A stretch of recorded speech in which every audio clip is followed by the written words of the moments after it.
and welcome to Dear D. So I asked a lot of you to write in some of your questions, and you can send those questions to deemac3671@gmail.com. Or if you have me on Twitter, you can drop a DM there. I have received a lot of questions. I'm not real sure where to start, so I'm going to start with one of the longest ones. Dear D, I have a problem. I'm hoping you may be able to help me with. Me and my wife have been happily married for several years now and have spent very little time apart. In fact, we have never slept apart from each other. I love her dearly. Well, here is my dilemma. She is a heavy sleeper, but has recently taken up sleepwalking. Now, I understand people sleepwalk. This is not the problem. It's what she does.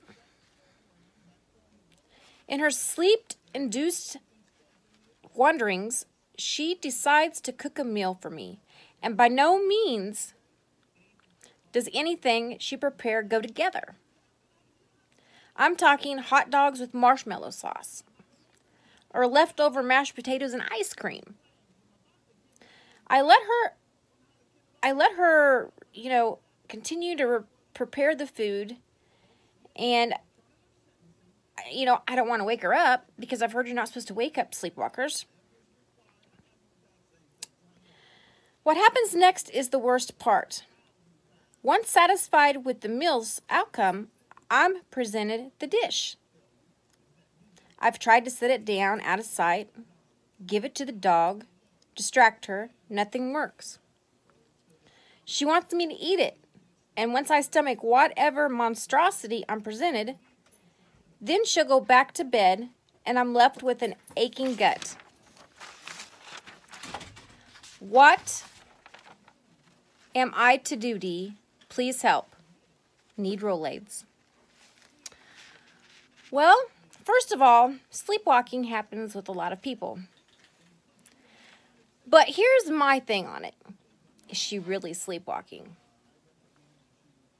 Or is she just trying to torture you with her food? Did you do something to her? Did you do something bad that she's paying you back for? Because if she knows that you are not eating the food and you're hiding it behind your back, or you're feeding it to the dog, and she realizes this, and she is not satisfied until you've eaten this food and then went back to bed, I say, honey, she's not sleepwalking. Yeah, I definitely, next time, I would tell her to eat it.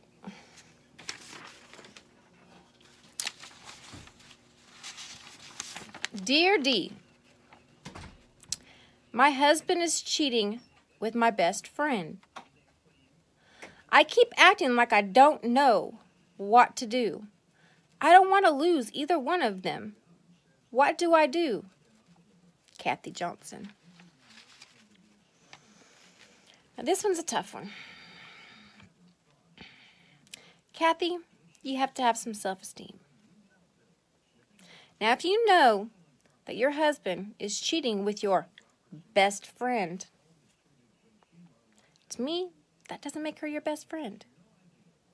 And marriage is supposed to be about being with your best friend. So I'd say that neither one of them are your best friends. So, my advice to you is cut your losses and go about your own way, because there's someone out there for you who's going to want only you and not you and her and her. No, that's not how it works. And this best friend, no. It's not even worth fighting with them about it. At this point, just look at him and say, I know this is going on. I wish you the best. And I know your heart's going to hurt, and I know it's going to be a hard thing to do. But you have to remember, you have to have self-esteem. And neither one of these people care anything about you, or they wouldn't be doing it. Dear D, I want to become a rapper, but I ain't good at rhyming. What should I do? Signed, no rhymes in the time. I think rapping comes naturally. And I think that as we grow up, we always think about, oh, I want to be a fireman, or I want to be a nurse, or I want to be an astronaut. Well, honey, if you can't rap and you're an adult, you need to go to college. You need to get a degree. You need to get a trade. Because if you can't rap by now, you're never going to be able to. Find a different passion. Use that as a hobby. Maybe stand-up comedy. Dear D, I have a bit of a problem. My husband has a small penis. I mean, really small. And I don't know what to do. Please, any advice would be helpful. Little Man Parts in Minnesota. Well, do you love him? If you love him, then there are all kinds of things out there you can do. You don't even have to, if you're embarrassed, you don't have to go to a store even. You can go online. There are penis extenders. They're called penis sleeves. A toy that he would use on you. Now, how would you bring that up to him? You don't want to look at him and say, honey, I love you, but you have a small penis. Because you don't want to hurt his feelings. So I would suggest trying to find a way to talk to him about incorporating some toys into your sex life. And remember, there are all different kinds of ways for pleasure. Don't necessarily have to have the actual intercourse. Although, you know, some people, that's what they want. Big, long, strong. But, you know, a penis sleeve would be my best advice to you.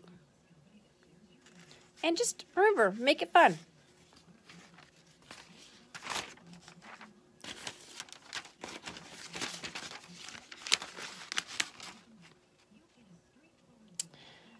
Dear D, I just turned 18 years old. My parents have been divorced since I was little. My mom wants me to stay in her state and go to college. And my dad wants me to go to his state and go to college. I don't want my mom or dad upset with me. And I want to be by both of them. Please help. Alex, who may not go to school. Well, first of all, Alex, you need to go to school. And if you've graduated from school, then it should be your choice. And your parent should be adult enough to understand and want the best for you, and that would be for you to have a good education, wherever you choose for that to be. You do have to look at your financial situation as well as everything else. But I say, sit your parents down, have a talk with them, let them know that you love them both dearly, which I'm sure they both know that. And then let them know what you feel. They may be hurt. One's going to be hurt. This is a no-win situation. But remember, your parents are always going to love you no matter what. And in the end, they want what's best for you. Well, that's all I have now for Dear D. Remember, keep the comments and, you know, comment below even if you have a question. But keep the mail coming in. And don't forget to subscribe. Thank you so much for watching. Ring the little bell so you don't miss any notifications. And you all have a very good day from Dear D.